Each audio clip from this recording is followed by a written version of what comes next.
Саламатсыздар ма оқушылар?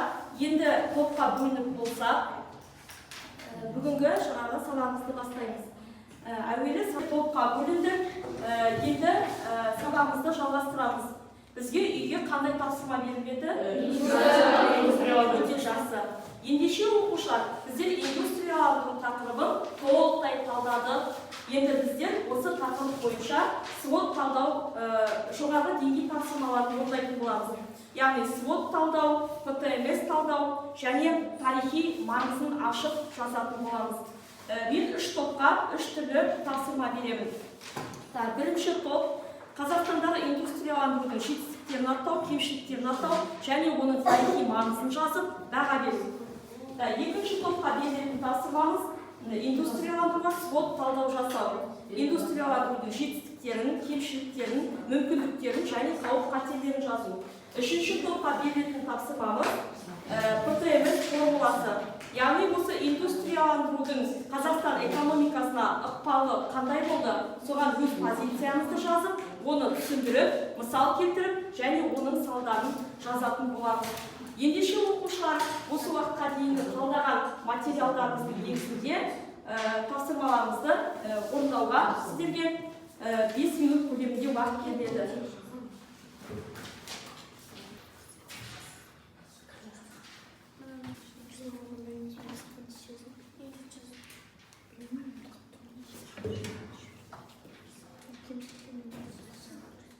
Ендеше оқушылар, біздің тапсырмаларымыз дайын болса, бірінші топтан Беғали Айгер жауап береді. Қазақстандағы индустрияландырудың жетістіктерін атаймыз. Темір жолдар салынды және де шикізаттарды зерттеді. Халықтың материалдық жағдайлары жақсарды. Қазақстандағы индустрияландыру кемшіліктерін атаймыз. Шаруаларға үстеме салықтар берілмеді, машиналар жасалмады, өнеркәсіптер болмады. Темір жолдарды халыққа қолданысқа беріледі. Тарихи маңызы жұмыссыздық жойылды. Ұлттық жұмысшы тобы құрылды. Аграрлық республика индустрияландыру аграрлық аймаққа айналмады. Екінші топ сіздерге осы индустрияландыру бойынша свод талдау берілген болатын. Жақсы. Кім талдайды сіздің топтан? Розада. Қазақстандағы индустрияландырудың жетістіктері қала саны артты, темір жол салынды, мұнай қорғасын, темір никель өндіруден бірінші, екінші, үшінші орынға шықты. Ал кемшіліктері машина жасау, металлургия, қорғасын өнеркәсібі болмады, салықтар алынды. Ал мүмкіндіктері темір жол арқылы тасымалдау, қауіп-қатерлері, дәстүр бұзылды, лагерлер орнатылмады. Жақсы, өте жақсы. Келесі біздер үшінші топқа индустрияландыру бойынша ПТМС формуласын толтыру берілген болатын. Қауысар жауап береді. Индустрияландыру ауыл өнеркәсіпті дамыту, қазба байлықтарын зерттеу, темір жол салу, ірі өнеркәсіп орындарын салу. Бұл шешім 1925 жылы қабылданды. Түсіндіру. Түркі-Сібір темір жолы асалы 1927 жылы салынып басталып, 30 жылы аяқталды, 31 жылы қаңтарда қолдануға берілді. Төрағасы Тұрар Рысқұлов. Мысалы, осы темір жол асалы көп пайда әкелді, олар алыстан керекті материалдарын ала алды, кәсіпорындар қайта құрылды, Қарағанды көмір кендері қайта қалпына келді. Салдары халық дәстүрі бұзылды, қазақ шаруалары аштыққа ұшырады, қазба толық зерттелмеді, байланыс құралдары нашар дамыды, жұмысшы аз болды. Сіздерге картина берілген. Енді картинаға мұқият қарап алыңыздар және осы картинаға қатысты сұрақтарға жауап беріп көрейік. Енді оқушылар сіздерге сұрақ. Қалай ойлайсыздар, бұл картина қай жылдарға қатысты? Кім жауап береді? Айхан жауап береді. Дұрыс айтасыз, 30 жылдарға қатысты. Келесі, қалай ойлайсыздар оқушылар, неліктен адамдар жолдың үстінде бейнеленген? Айдос. Себебі бұлар ашаршылықтан басқа жаққа көшіп бара жатыр. Жақсы, қабылданады. Жақсы. Келесі сұрағымыз оқушылар, жалпы бұлар қайда кетіп бара жатыр деп ойлайсыздар? жауап береді.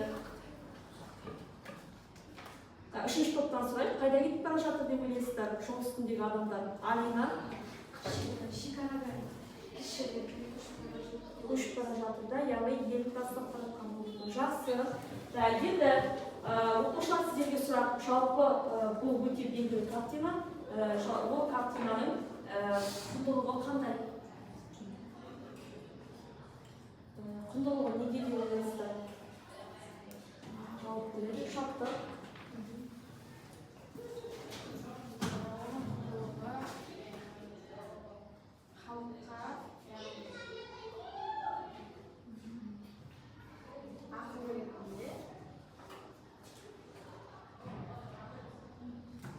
Яғни халықтың басына түскен қайғы қасиетті көрсетеді.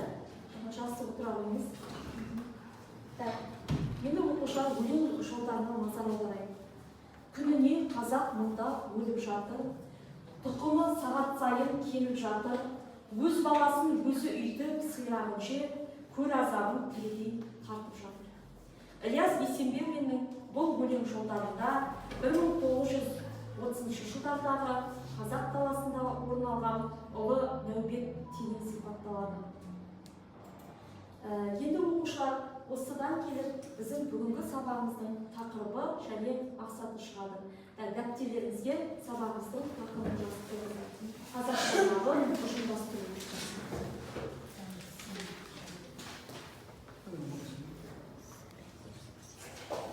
Бүгін біздер сабағымызда күштеп ұжымдастыру саясатының ауыл шаруашылығына тигізген зардабын, демографиялық өзгерістердің себеп салдарын және 20 ғасырдың 20-30 жылдарындағы әміршіл әкімшіл жүйе саясатының зардаптарын талдайтын боламыз. Ұжымдастыру саясаты ұлы нәубетке әкеліп соқтырған болатын. Бүгінгі біздің зерттеу сұрағымыз осыдан келіп шығады. Неліктен ұжымдастыру саясаты ұлы нәубетке әкеліп соқтырды? Жалпы ұлы нәубет сөзінің синонимдерін қарастыратын болсақ, ол қасірет, қайғы және трагедия деген мағынаны білдіреді.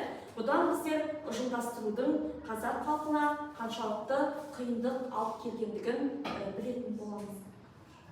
Енді оқушылар, бүгін біздер сабағымызда жаңа терминдермен танысатын боламыз. Ол терминдер босқындар, кулак және демография. Өздеріңізге белгілеп ала қойыңыздар жаңа терминді. Босқын бұл белгілі бір күштердің әсерінен өз елінен өзге аймаққа көшіп кетуге мәжбүр болған халық.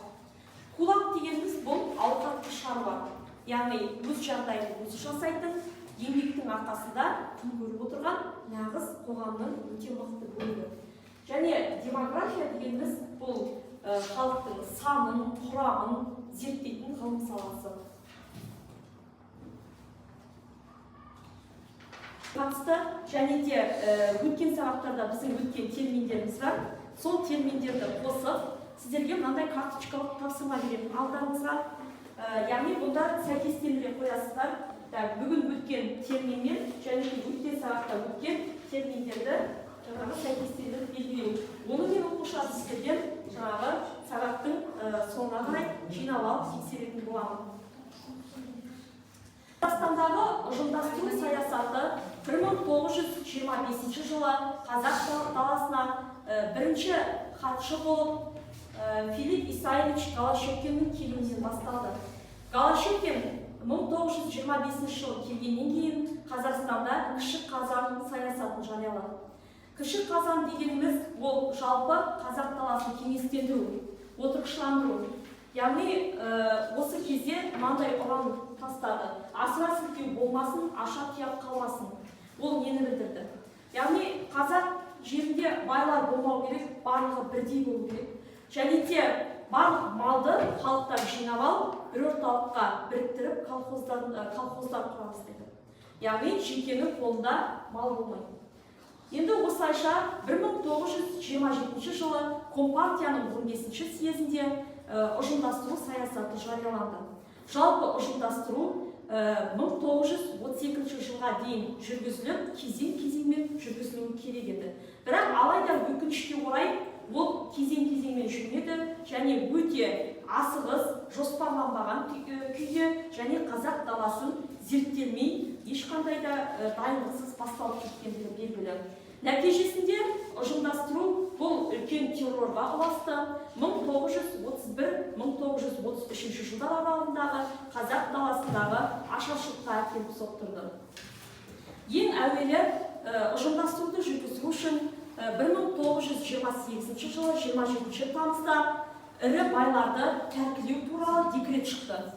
Осы декретке сәйкес қазақ даласындағы барлық байға жатқызылғандар, оған қоса кулактар тәркіленіп, олардың мал-мүлкі тартып алынып, ал өздерін Сібірге жер айдап жіберген болатын. Жұрт жетеу демекші, қазақ даласында оның үстіне 1929-30 жылдары жұт орын алды.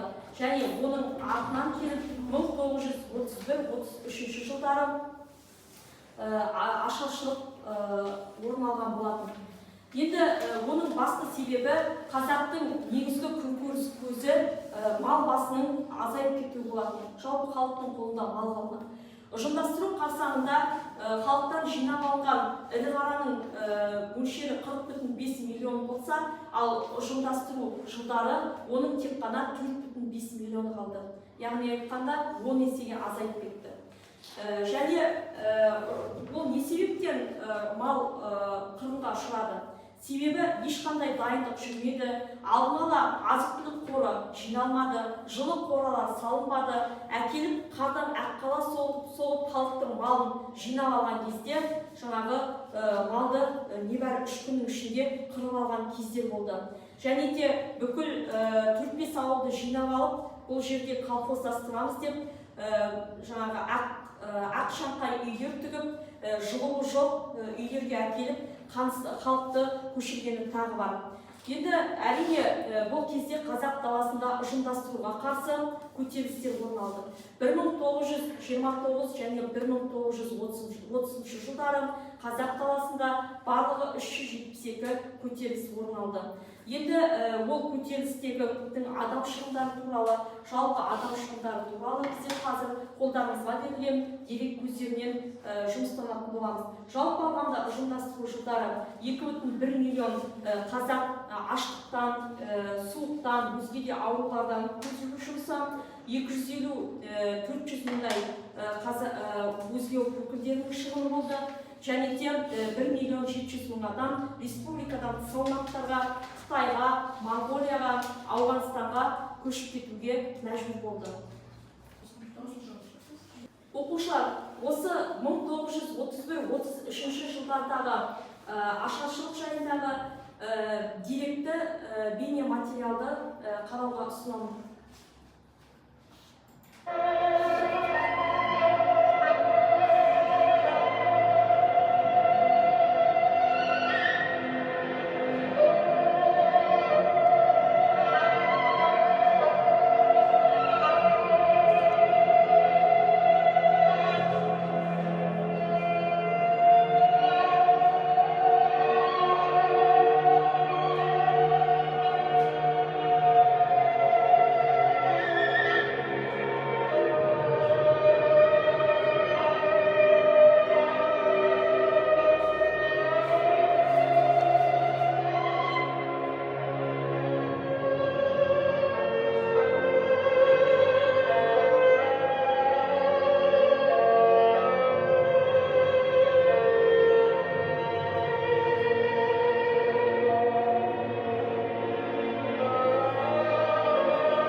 қарап қала алмады.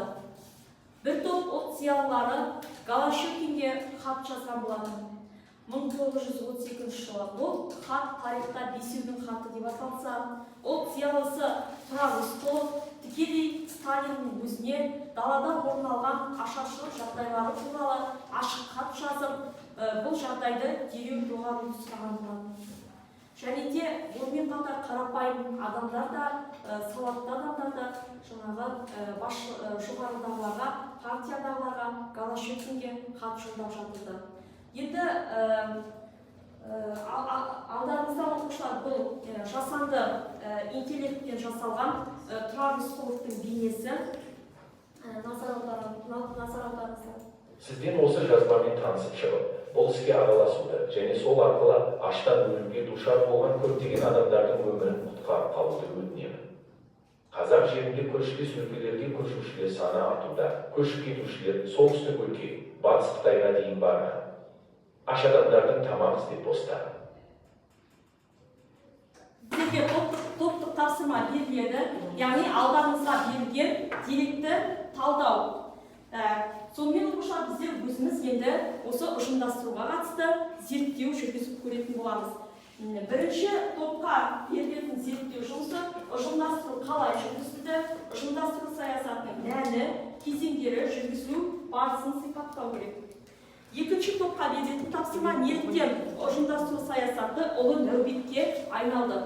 Ұжымдастыру саясатының кемшіліктерін талдау, әртүрлі деректерді салыстыру және ұжымдастыру саясатының келеңсіз жақтары туралы тізбек жасау. Ал үшінші топқа берілетін тапсырма нәубет жылдарындағы демографиялық өзгерістерді статистикалық мәліметтер арқылы талдау. Дерек көздері беріледі. Үш топтан бір оқушы келіп, деректерді ала қосаңыздар. Бұл бірінші топқа берілетін дерек, екінші топқа берілетін дерек, және үшінші топқа берілетін дерек.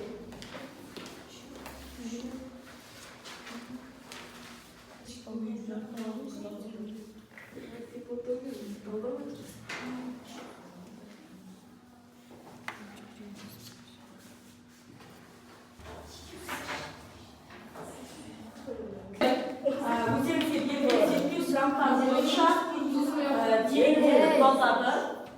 Енді сол деректен қандай мәліметтер алып, бүгін қандай талдау жасасы екен. Кезек бірінші топта.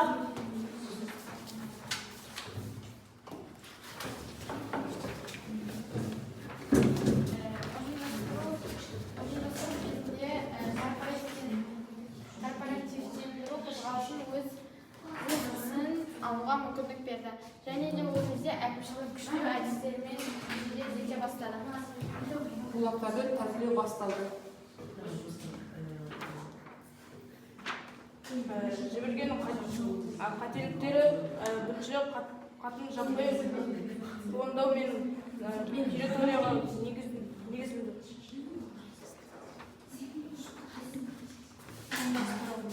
1927 жылы 27 тамызда байларды тәркілеу туралы декрет шықты. Себебі олардың барлығы үйін шаруаларын тартып алғандықтан олардың тұрар үйі тамақтары болған жоқ. Өнеркәсіп дұрыс дамымады және металл машина жасау орындары болмады. Салық алынды және ресейдің минерал заттарының алуында отыршылық болды. Халық санының азаюы қазақ халқына демографиялық жағынан әсер тигізді және де орташылдыққа да айналды. Көшу себебі аштық адамдардың тамақ іздеу болды. Осының кесірінен неше түрлі мал жануарлар мен өз балаларын жеп, сирақтарын үйітті.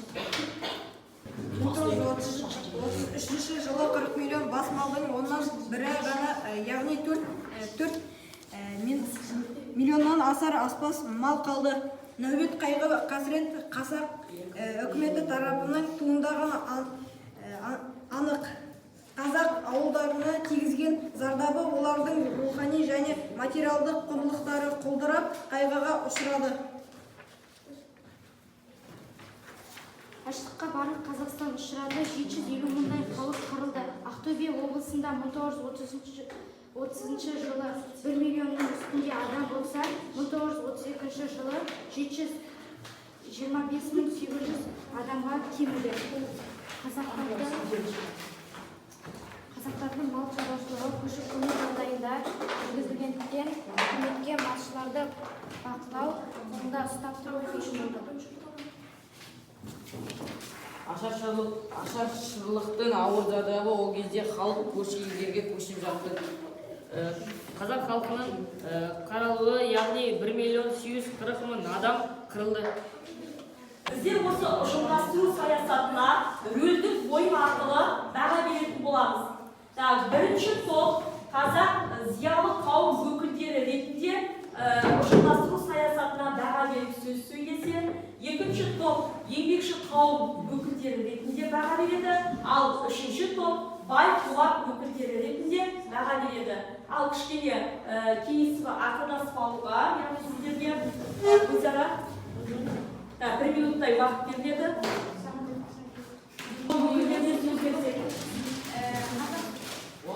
Біз қазіргі жағдайда олар дайындықсыз жұмыс жасады және орталықтағылар өздері жан шығарып шығамыз деп жатыр.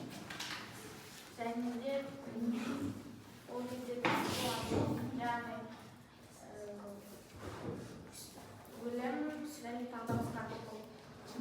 Жақсы, өте жақсы. Ендеше екінші топ біздер еңбекші қауым өкілдері ретінде баға бере қойсаңыз. Біздер еңбекші қауымы, біздердің үкімет барлық мал шаруашылығымызды тартып алып, біздер сондықтан көретін күніміз қалған жоқ. Сондықтан біздер басқа елдерге көше бастадық. Өте жақсы. Үшінші топ сіздер осы ұжымдастыру саясатына бай кулак өкілдері ретінде баға берсеңіздер. Алина. Біздер бай кулак өкілдеріміз, біздер тәркілендік, малымызды бәрін тартып алып, бізді басқа жаққа қоныс аударып жіберді, тап қылды. Соны біздер кеңес өкіметі біз туралы тәркілеу декретін шығарғанына біз қарсы болдық. Өте жақсы. Отыра қойыңыздар.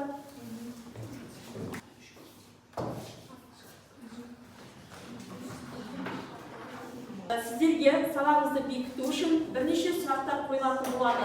Сұраққа, яғни кімнің есімі түседі, сол оқушы жауап беретін болады.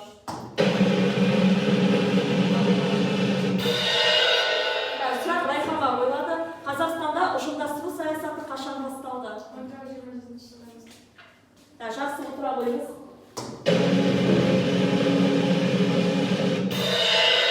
Келесі сұрақ.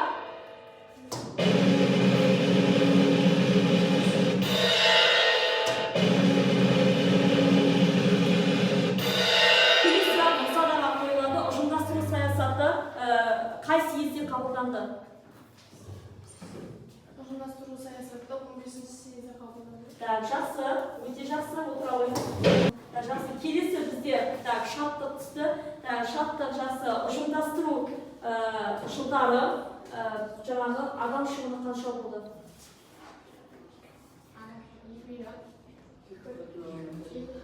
2,1 миллион. Жақсы, отыра қойыңыз.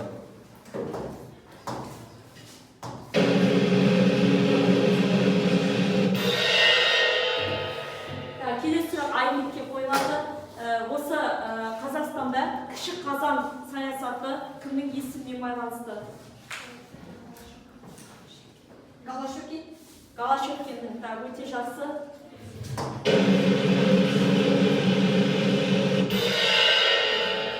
Келесі сұраққа Алина түсіп тұр. Ұжымдастыру жылдарында жаңағы Сталинге тікелей хат жазған ұлт зиялысы кім еді? Өте жақсы.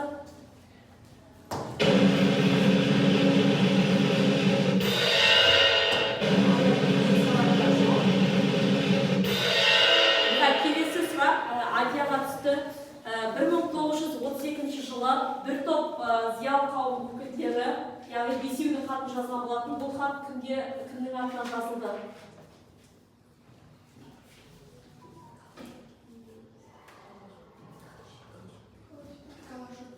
Жақсы, отыра қойыңыз.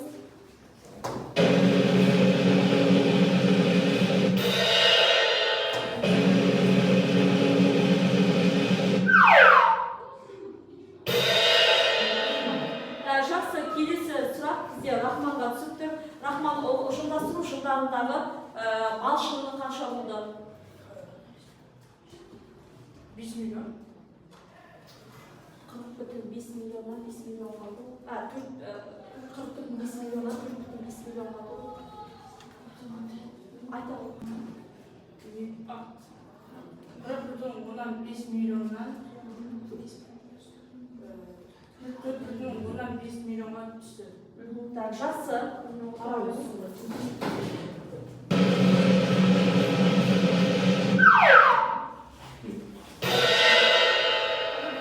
Так, мұрайды.